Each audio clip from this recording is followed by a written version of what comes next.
এই যে শুয়ে আছি।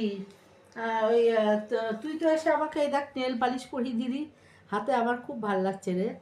এর আগে একটা গোলাপি কালারের নেল পালিশ একে তোর মা দেখো। মেলা থেকে নিয়ে এসেছিল না। সেটা কি বিচ্ছি রং, কিন্তু তুই ডিজাইনটা কি করে বুঝলি বাবা? ও জানি আমি। জানিস হুম। কি সুন্দর আমার মুখে পরিয়েছিস, আমার কি ভাল লাগছে। এই যে বন্ধুরা এইটা দিয়ে। বন্ধুরা হুম। তোমরা দেখো, আমি কিন্তু এই কদিন আসতে পারিনি, আমার খুব শরীর খারাপ হয়েছিল। একটা মানে আমার একটা ফেস স্ট্রোক বলে সেটা হয়েছিল, মুখের এই দিকটা একটুখানি আমার বেঁকে গেছিল।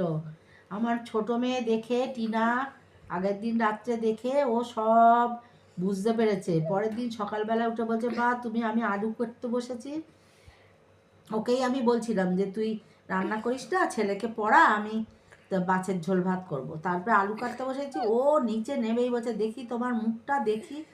যখন দেখছি আমার মুখটা একটু বেঁকে গেছে, কিন্তু আমি কিচ্ছু বন্ধুরা বুঝতে পারিনি জানো।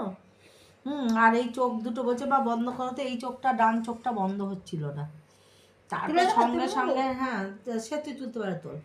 তারপরে সঙ্গে সঙ্গে সেই বুবাইয়ের কাছে গেল, বুবাই বললো এক্ষুনি ডাক্তারখানা নিয়ে যায়। এখানে ডক্টর জে.সি. ঘোষটা কি জানো, খুব বড় ডাক্তার, ওনার কাছে নিয়ে গেছে। উনি দেখে বলল যে কি একটা প্যারালাইসিস, এটা ওনার এইদিকে হয়ে গেছে।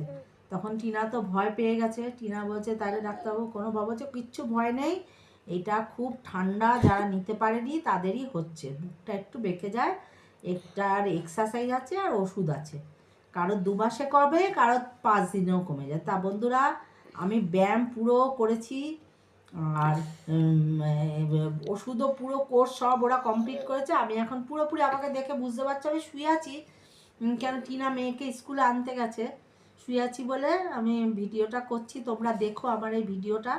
তা এখন আমি পুরোপুরি সুস্থ। তা 31শে ডিসেম্বর আমি শ্রীরামপুর থেকে ওদের বাড়ি এসেছি, এসে একটার পর একটা আমার শরীর খারাপ হয়ে যাচ্ছে বলে আমি তোমাদের সামনে বন্ধুরা আসতে পারিনি গো। ওর জন্য তোমরা আমার এই ভিডিওটা কিন্তু দেখো, মা মেয়ের জীবনের ভিডিওটা তোমরা দেখো, আমাকে একটু সহযোগিতা করো, সাবস্ক্রাইব করো। এর জন্য আমি তোমাদের বললাম, আমার মুখটা ওরম বেঁকে গেছিলো, ওই টাইমে আমি করতে পারিনি, অসুস্থ ছিলাম, তোমাদের সামনে আসতে পারিনি। এখন দেখো আমার মুখটা দেখে মনে হচ্ছে তো আমি পুরোপুরি একদম সুস্থ, আমি পুরোপুরি সুস্থ। এই যে শুয়ে আছি, টিনা নিনিকে স্কুলে আনতে গেছে, আসলে টিনা আমি নিনি খাবো, ওদের খাওয়া হয়ে গেছে। হ্যাঁ, এখন তোমাদের কাছে এই কথা জানালাম, তোমাদের এতদিন জানাতে না পেরে আমার মনটা খুব খারাপ হচ্ছিল যে তোমাদের সঙ্গে আমি যোগাযোগ করতে পারছি না, আমার মনটা খুব পড়েছিল এইদিকেই, কিন্তু কি